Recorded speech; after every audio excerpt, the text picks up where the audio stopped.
Hello friends, कैसे हैं सभी। नीट की संपूर्ण तैयारी के लिए एसएस और साइकोलॉजी का चौथा पार्ट लेकर आए हम। पूरा वीडियो देखिए, अच्छा लगता है तो वीडियो के नीचे डिस्क्रिप्शन पे 3 पार्ट पहले के दे रखे हैं, वो भी देखिए। बहुत ही यहाँ पर डीपली हम स्टडी करने वाले, निश्चित रूप से आपको वीडियो पसंद आएगा। शुरू करते हैं आज का सेशन। आज का चौथा पार्ट, हमारे अतीत, भाग सेकंड, क्लास 7। किस राष्ट्रकूट शासक ने हिरण्यगर्भ यज्ञ का अनुष्ठान करवाया था? दंतीदुर्ग। हाँ, ये कोई दुर्ग नहीं है, ये राष्ट्रकूट शासक का नाम है। एलोरा की गुफा भित्ति चित्र प्रमुखता किस राजवंश से संबंधित? बहुत ज़्यादा इंपॉर्टेंट, याद रखिए, राष्ट्रकूट राजवंश का संबंध किससे? एलोरा की गुफा से है। क्वेश्चन नंबर 3, 12वीं शताब्दी में एक बृहत संस्कृत काव्य की रचना की गई जिसमें कश्मीर के पर शासन करने वाले राजाओं का इतिहास। ये बहुत ही ज़्यादा इंपॉर्टेंट है। राज तरंगिनी, बहुत ज़्यादा इंपॉर्टेंट। राज तरंगिनी किसके द्वारा लिखी गई है? कल्हन द्वारा रचित। क्या नाम है? कल्हन द्वारा रचित राज तरंगिनी, बहुत ज़्यादा इंपॉर्टेंट दोस्तों। क्वेश्चन नंबर 4, मध्य भारत का शक्ति के अंदर कन्नौज पर नियंत्रण को लेकर किन किन शासकों में लगभग 2 शताब्दी तक संघर्ष हुआ? तो गुर्जर, प्रतिहार, राष्ट्रकूट और पाल शासकों के बीच संघर्ष हुआ। किसको लेकर? कन्नौज पर नियंत्रण हेतु। ठीक है। 5th क्वेश्चन नंबर, भारत पर प्रारंभिक इस्लामी आक्रमणों के बारे में जानकारी देने वाली अरबी पुस्तक। देखिए, ये जो अरबी पुस्तक का नाम है उल हिंद, किताब उल हिंद, ये किसने लिखी है? अल बरूनी। क्या नाम है? अल बरूनी ने जो पुस्तक लिखी है, इस पुस्तक का नाम क्या है?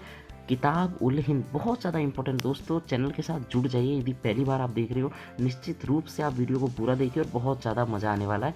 और इससे पहले 3 वीडियो अपलोड हो चुके हैं, उन्हें भी जरूर देखिए। अगला क्वेश्चन चलते हैं। चौहान शासक पृथ्वीराज तृतीय का राज्याभिषेक 1168, याद रहे आपको, 1192 इक्राणु और जो बराणु हैं, ये पृथ्वीराज चौहान द्वारा लड़े गए युद्ध थे, याद होने चाहिए आपको। आगे चलते हैं। चोल शासकों के काल में मूर्तिकार किस धातु की मूर्ति बनाने में बड़े निपुण थे? तो उत्तर कांस्य की मूर्तियाँ, इस समय कांस्य की मूर्तियाँ बनाई जाती थी। अगला क्वेश्चन, शब्दावली को पढ़े और अर्थ बताएं। वेलाल, क्या है? वेलाल। वेलाल का मतलब होता है दक्षिण भारत के समृद्ध किसान को क्या कहा जाता है? वेलाल। बहुत ही ज़्यादा अच्छा क्वेश्चन है। आप देखिए कितने डीपली क्वेश्चंस उठाए गए हैं। किसी विद्यालय के रख रखाव के लिए उपयोग में आने वाली भूमि को क्या कहते हैं? साला भोग। क्या कहते हैं? साला का मतलब होता है विद्यालय, तो साला भोग। अकबर ने किस वर्ष फतेहपुर सीकरी में उलेमा, ब्राह्मणों, जसुइट पादरियों के साथ धार्मिक मामलों में चर्चा आरंभ की थी? 1570 में।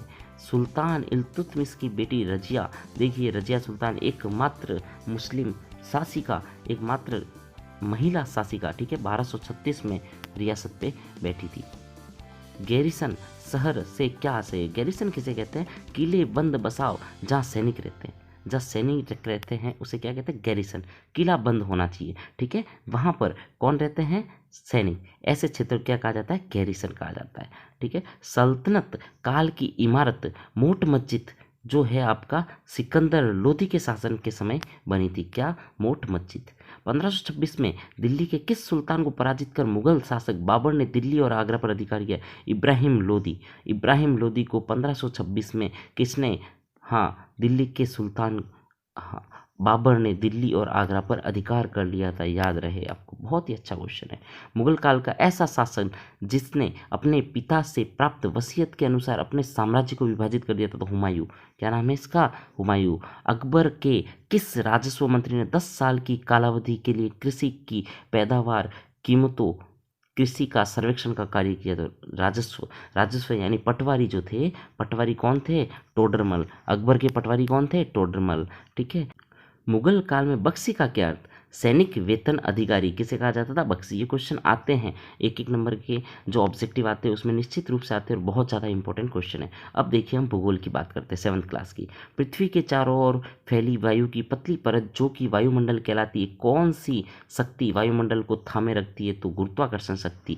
देखिए, प्रत्येक 2 पिंड के बीच कार्य करने वाली, प्रत्येक 2 पिंड के बीच जो कार्य करता है वो हमेशा कौन करता है? गुरुत्वाकर्षण बल, ठीक है। वह तंत्र जिसमें समस्त जीवधारी आपस में एक दूसरे के साथ तथा पर्यावरण के उन भौतिक और रासायनिक कारकों के साथ परस्पर क्रिया करते हैं, ये पारितंत्र कहलाता है, या पारिस्थितिकी तंत्र भी कह सकते हैं। इसको क्या कह सकते हैं? पारिस्थितिकी तंत्र भी कह सकते हैं। पृथ्वी की सबसे ऊपरी सतह को भूगोल की भाषा में परपटी कहा जाता है। क्या कहा जाता है? परपटी, परत एक प्रकार से। पृथ्वी का सबसे आंतरिक भाग किन भागों से बना है? तो निकिल और लोहा, इसको निफे भी कहा जाता है। क्या कहा जाता है? निफे, क्योंकि निकिल और फेरम, फेरम यानी लोहा। मुख्य रूप से सेल कितने प्रकार की होती है? देखो, आग्नेय, अवसादी, कायांत्रिक, 3 प्रकार की सेल। सेल यानी चट्टाने, सेल यानी क्या होती है? चट्टाने। दोस्तों अभी तक यदि चैनल के साथ नहीं जुड़े, जुड़ जाइए। यदि आपको रीट से संबंधित कोई भी वीडियो चाहिए, वीडियो के नीचे एक डिस्क्रिप्शन दे रखी है, वहाँ पर आपको रीट के सारे वीडियोज़ की लिंक मिलेगी, और 3 इस टाइप के वीडियोज़ की लिंक तो ऑलरेडी वहाँ पर मौजूद है। किन सेल के मध्य जीवाश्म भी होते हैं? तो अवसादी जो सेल होते हैं उसके मध्य जीवाश्म, जो कि हजारों लाखों साल पहले दबकर मर चुके थे, वो चीज़ें किसके बीच होती है? अवसादी सेलों के बीच। स्लेट इन संगमरमर किस प्रकार का है? देखो, स्लेटिन संगमरमर, जो संगमरमर है वो कायांतरित चट्टान है। आप तो ये ध्यान रखिए, स्लेट और, ठीक है ना, कायांतरित चट्टान है। कौन? स्लेट और संगमरमर किस प्रकार की चट्टान है? कायांतरित। भूकंप तरंगे, हाँ देखो, भूकंप तरंगे 3 प्रकार की होती है, एक पी प्रकार की, एक एस प्रकार की, और एक एल प्रकार की। गुजरात शहर में देखो, भुज में आप देखिए 26 जनवरी के दिन 2001 के दिन क्या आया था? भूकंप आया था। कहाँ? भुज। कहाँ आया हुआ है? भुज, गुजरात। विक्टोरिया जलप्रपात किन 2 देशों के बीच? बहुत ही इंपॉर्टेंट। देखो, जाम्बिया और जिम्बाब्वे के बीच क्या आया हुआ है? विक्टोरिया जलप्रपात, ठीक है, वाटरफॉल। हिमनद की निक्षेपण विशेषता है जिससे स्थलाकृति का निर्माण होता है, जिसे हिमोड कहा जाता है। क्या कहा जाता है? हिमोड। अब देखिए, हम 7वीं क्लास के राजस्थान के क्वेश्चन लेते हैं, बहुत ज़्यादा अच्छे क्वेश्चन। राजस्थान राज्य जो है, इसके कुल क्षेत्रफल का कितने भाग पर वन है? तो राजस्थान में टोटल 10% भाग, 9 पॉइंट कुछ है, हालांकि 10 काउंट होता है। राजस्थान में सर्वाधिक वन माने उदयपुर क्षेत्र के अंदर है, ठीक है। किस श्रेणी के वन में पशु चराने एवं लकड़ी काटने पूर्ण, हाँ, प्रतिबंध? देखिए, अवर्गीकृत, अवर्गीकृत मतलब बांटा नहीं गया है, इस पे पूर्णतः सरकार का प्रतिबंध है, गवर्नमेंट, ठीक है, पूरे गवर्नमेंट अधिकार है यहाँ पे। आपको पता है वृक्षों पर कलर किए जाते हैं तो वो सारे गवर्नमेंट के होते हैं, उन्हें नहीं काटे जाते। किस प्रकार के वनों को मानसूनी वन, उष्णकटिबंधीय शुष्क पतझड़ वन कैसे कहलाते हैं? मानसूनी वृक्ष कहलाते हैं। रामगढ़ विषधारी अभ्यारण्य, देखिए रामगढ़ विषधारी जो है आपको याद रखना चाहिए, बूंदी में आया हुआ है, राजस्थान में। कौन सा वन्य जीव? हाँ, उड़न गिलहरी के लिए सीता माता, सीता माता का आया हुआ है प्रतापगढ़, का आया हुआ है प्रतापगढ़ में सीता माता अभ्यारण्य, जहाँ की उड़न गिलहरी प्रसिद्ध है। अधात्विक खनिज, जिसमें धातु, जो धातु नहीं होते, जिप्सम धातु नहीं है, संगमरमर धातु नहीं है, ठीक है। हाँ, बीकानेर, गंगानगर, नागौर, बाड़मेर, जैसलमेर, जिप्सम इन क्षेत्रों में पाया जाता है। ये कौन से? जिप्सम वाले क्षेत्र हैं, ठीक है। हाँ, सादेलाव, बाघेलाव प्रमुख, ये प्राकृतिक गैस सादेलाव। देखिए पीछे लाव शब्द याद रखिए, लाव से आपको याद रखना है गैस। क्या याद रखना है? गैस, हाँ, ठीक है। उपयोग के आधार पर कपास में गन्ना किस प्रकार की फसलों में आता है? तो जो ये व्यापारिक फसल है, गन्ना कैसी है? व्यापारिक फसल है। अब देखिए आप, हम बात करते हैं पॉलिटी की, बात करते हैं भारत में उपराष्ट्रपति का पद, उपराष्ट्रपति का जो पद है वो आपके अमेरिका के उपराष्ट्रपति के जो पद है उसकी तर्ज पर रखा गया है। उपराष्ट्रपति चुनाव से संबंधित सभी विवादों की जांच का निर्णय सर्वोच्च न्यायालय के अंतर्गत होता है। संविधान के किस अनुच्छेद के तहत राष्ट्रपति ऐसे किसी व्यक्ति को जो सर्वोच्च न्यायालय का न्यायाधीश हो उसे नियुक्त करने के योग्य रखता है, भारत का न्यायवादी नियुक्त कर सकता है? ये आपका जो है अनुच्छेद 86 में, 76 में है, जिसमें कि भारत का न्यायवादी नियुक्त कर सकता है। क्वेश्चन को अच्छे से पढ़िए, आगे चलते हैं। संविधान के अनुच्छेद 75(3) के अनुसार केंद्रीय मंत्रिमंडल किसके प्रति, बहुत ज़्यादा इंपॉर्टेंट, 10 बार आया होगा, लोकसभा के प्रति उत्तरदायी होता है। केंद्रीय मंत्रिमंडल किसके प्रति उत्तरदायी होता है? लोकसभा के। मंत्रिपरिषद में कितने मंत्री होते हैं? तो मंत्रिपरिषद में केवल 3 मंत्री होते हैं। मंत्रीगण किसके प्रयास पर? राष्ट्रपति के प्रसाद पर्यंत ही मंत्रीगण क्या अपने पद पर बने रहते हैं। मंत्रिपरिषद में प्रधानमंत्री की स्थिति को क्या कहा जाता है? समानों में प्रथम, यानी कि मंत्रिपरिषद में सभी समान ही होते हैं, पर उसमें फर्स्ट नंबर किसको कहा जाता है? प्रधानमंत्री को। किस संविधान संशोधन द्वारा राज्यों का पुनर्गठन? 14 राज्य और 6 केंद्र शासित प्रदेश। तो जो 7वां संविधान संशोधन था, ये संशोधन आपका 1956। अब आप जानते हो 1956 में क्या हुआ था? राजस्थान का पुनर्गठन कंप्लीट हुआ था 7 चरणों में। किस संविधान संशोधन द्वारा पंचायती राज संविधान जोड़े गए 11वीं अनुसूची में? तो आप देखिए 73वां संविधान संशोधन जो था आपका, वो हुआ था आपका 1993 में, और इस समय क्या किया था, 11वीं सूची में पंचायती संबंधी प्रावधान जोड़े गए।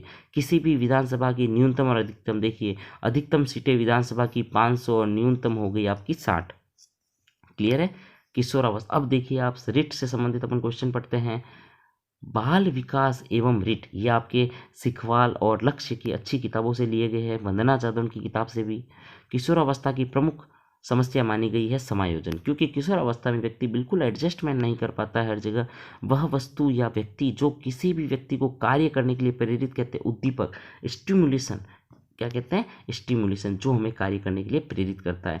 थॉर्नडाइक एक अमेरिकी मनोवैज्ञानिक, जिन्होंने प्रमुखता किस जानवर, देखिए थॉर्नडाइक की बिल्ली, क्या याद रखनी, थॉर्नडाइक की बिल्ली है, कहाँ, और चूहा, इस पर किसने प्रयोग किए, थॉर्नडाइक ने करके सीखने का सिद्धांत दिया। अधिगम को प्रभावित करने वाले तत्व और किन्हीं दो के बारे में देखो। अधिगम को कौन कौन, आप सीखते कैसे कैसे हो, प्रेरणा से सीखते हो, सीखने की इच्छा से सीखते हो, अच्छी चीज़ें मिलती है विषय सामग्री से सीखते हो, शिक्षण विधि अच्छी हो तो सीखते हो, और वातावरण से सीखते हो।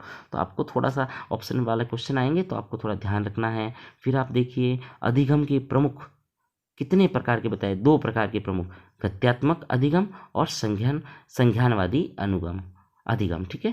किस मनोवैज्ञानिक ने अधिगम की प्रकृति को समझने के लिए the condition of learning book, ये आप याद रखिए, रॉबर्ट गैने ने द कंडीशन ऑफ लर्निंग 8 प्रकार, 8 स्टेप बताए, 8 सोपान बताए थे इन्होंने।